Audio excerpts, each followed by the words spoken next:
The Sorrows of Young Werther by Johann Wolfgang von Goethe. July 1st, 1771. What Charlotte can be to an invalid I feel in my own heart, which suffers more than many a poor creature lingering on a bed of sickness.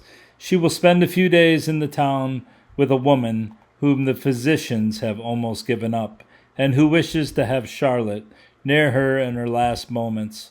I accompanied her last week on a visit to the vicar of Saint, a village in the mountains, about an hour away.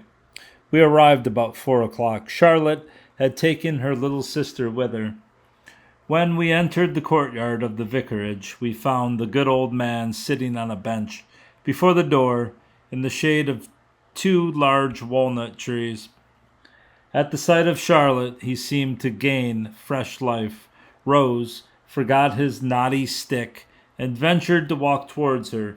She ran to him and made him sit down. Then, placing herself by his side, she gave him her father's greetings, and then caught up his youngest child, a dirty, ugly little thing, but the joy of his old age. I wish you could have seen her attention to this old man, how she raised her voice because of his deafness, how she told him of perfectly healthy young people who had died when it was least expected, praised the virtues of Carlsbad, and commended his decision to spend the next summer there, and assured him that he looked better and stronger than when she saw him last.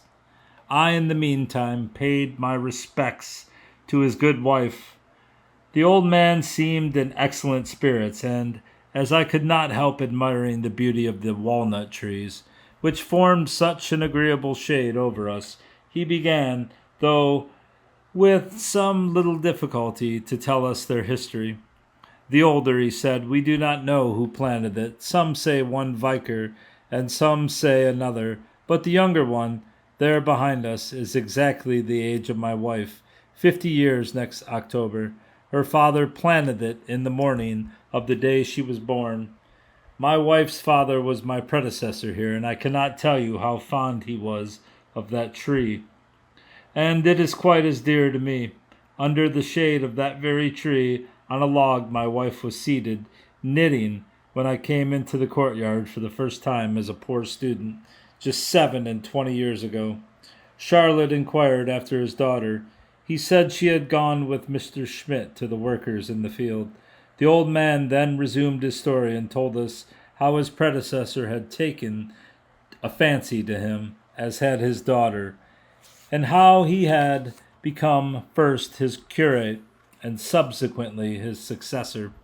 He had scarcely finished his story when his daughter returned through the garden, accompanied by Mr. Schmidt. She welcomed Charlotte affectionately, and I confess I was much taken with her appearance.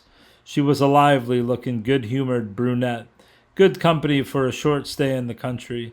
Her suitor, for such Mr. Schmidt appeared to be, was a polite but reserved person who would not join our conversation in spite of Charlotte's efforts to draw him out. I was much annoyed to see his expression that his silence was not due to any dullness or stupidity, but to caprice and ill humor.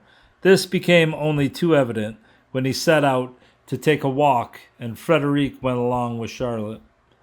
The worthy gentleman's face, which was naturally rather somber, became so dark and angry that Charlotte had to touch my arm and remind me that I was talking too much to Frederic. Nothing distresses me more than to see people torment each other, particularly when young people, in the very season of pleasure, waste their few short days of sunshine in quarrels and trifles, and only perceive their error when it is too late.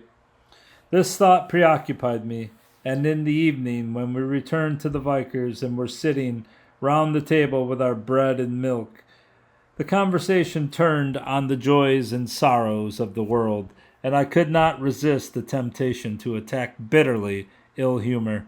We are apt, I began, to complain, but surely with very little reason, that our happy days are few and our days of sorrow are many. If our hearts were always disposed to receive what God sends us every day. We should have strength enough to bear misery when it comes. But, observed the Viker's wife, and there goes the flash, we cannot always control our tempers. So much depends upon our nature when the body suffers. The mind is ill at ease. I admit that, I continued, but let us regard it as a disease and ask whether there is no remedy for it. That sounds plausible, said Charlotte. At least I think. Very much depends upon ourselves.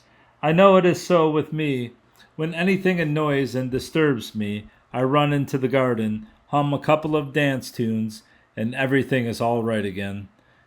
That is what I mean, I replied. Ill humor resembles laziness.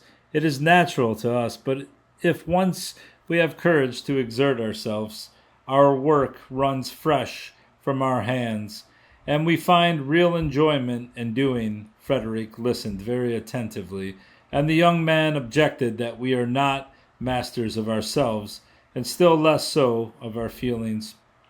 We are talking about a disagreeable emotion, I added, from which everyone would gladly escape. But none know their own powers without trial. Surely sick people are glad to consult doctors and submit to the most scrupulous regimen, the most nauseous medicines, in order to recover their health. I noticed that the good old man inclined his head and strained to hear our discourse. I raised my voice and addressed myself directly to him. They preach against the great many vices, I observed, but I can't remember a sermon against ill humor. That should be done by your town clergyman, he replied. Country people are never ill-humored still. It might be useful occasionally to our wives, for instance, and the judge. We all laughed, and he joined us so vigorously that he was seized by a fit of coughing, which interrupted our conversation for a time. Mr. Schmidt resumed the subject. You can ill humor a vice, he remarked, but I think you exaggerate. Not at all, I replied. If that deserves the name which is pernicious to ourselves and our neighbors, it is not enough that we lack the power to make one another happy. Must we deprive each other of the pleasure which each of us can at times feel in his heart? Show me the man who has the courage to hide his ill humor, who bears the whole burden himself without disturbing the happiness of those around him. No, ill humor arises from a sense of our own inadequacy, from a discontent with ourselves, and an hostility toward others which foolish vanity engenders. We see people happy whom we have not made so, and cannot endure the sight. Charlotte looked at me with a smile as she observed the emotion with which I spoke, and a tear in Frederick's eye made me proceed. Woe unto those, I said, who use their power over another's heart to destroy the simple pleasures it would naturally enjoy. All the gifts, all the attention in the world cannot compensate for the loss of that happiness which that cruel tyranny within us has destroyed. My heart was full as I spoke. The memory of many things which had happened pressed upon my mind and filled my eyes with tears. We should daily repeat to ourselves, I exclaimed, that we can do little for our friends except leave them their own joys and increase their happiness by sharing it with them. But when souls are tormented by a violent passion, or their hearts rent with grief, it is in your power to offer then the slightest comfort. And when the last fatal illness seizes the being whose untimely grave you have prepared, when she lies languid and exhausted before you, her dim eyes raised to heaven, and the damp of death upon her pallid brow, then you stand at her bedside like a condemned criminal, with the bitter feeling that your whole future could not save her, and the agonizing thought haunts you that all your efforts cannot impart even a moment's strength to the departing soul, or quicken her with a moment of consolation. As I spoke these words, the memory of a similar scene at which I had once been present fell with full force upon my heart. I put my handkerchief to my face and left the room.